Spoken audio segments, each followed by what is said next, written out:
రాజ్యాంగబద్ధ పదవిలో ఉన్న deputy CM Shri Konidela Pawan Kalyan పై జడ శ్రవణ్ కుమార్ మరియు ప్రశ్న రావణ్ అనుచిత వ్యాఖ్యలు చేయడాన్ని జనసేన పార్టీ తీవ్రంగా ఖండిస్తుంది. ఈ నేపథ్యంలో ఈ రోజు జనసేన నాయకులు Cheepurupalli police station house officer కి ఫిర్యాదు అందజేశారు.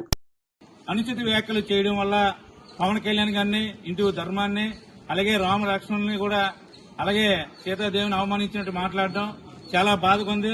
ఎందుకంటే హిందువుల మనోభావాలే దెబ్బతీసినట్టు, అలాగే పవన్ కళ్యాణ్ గారిని నీచంగా మాట్లాడడం, ఏ పడితే మాట్లాడి అయిపోదామని వీళ్ళు ఏదైతే కుల మతాలకి తగులు పెడదామని చూశారో దాని మీద ప్రజలందరూ కూడా ఆందోళనగా దిగుతున్నారు. ఎందుకంటే ఈ రోజు అందరం కలిసికట్టుగా ఉన్నాం. ఈ రోజు మతము కులమని రెచ్చగొట్టి విద్వేషాలు రేపడాకే మీటింగ్ పెట్టినట్టు ఉంది. కానీ ఒక దళిత క్రైస్తవు అంటే ఒక దళితుడే క్రైస్తవులు ఉండరు. ఎందుకంటే అన్ని మతాలు కులాలు కూడా క్రైస్తవుల్లో కూడా ఉన్నారు.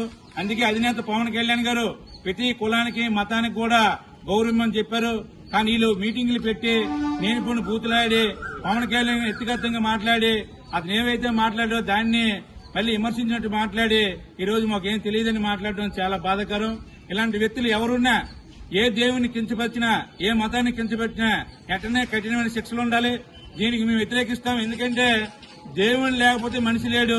ఆ దేవుణ్ణి కూడా నీచంగా మాట్లాడడం చాలా తప్పు.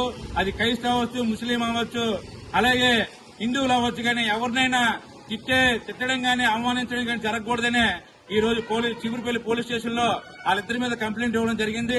ఎఫ్ఐఆర్ కూడా వేశారు. వాళ్ళ మీద కఠిన చర్యలు తీసుకోవాలని జనసేన పార్టీ తరఫున తెలియజేస్తున్నాం.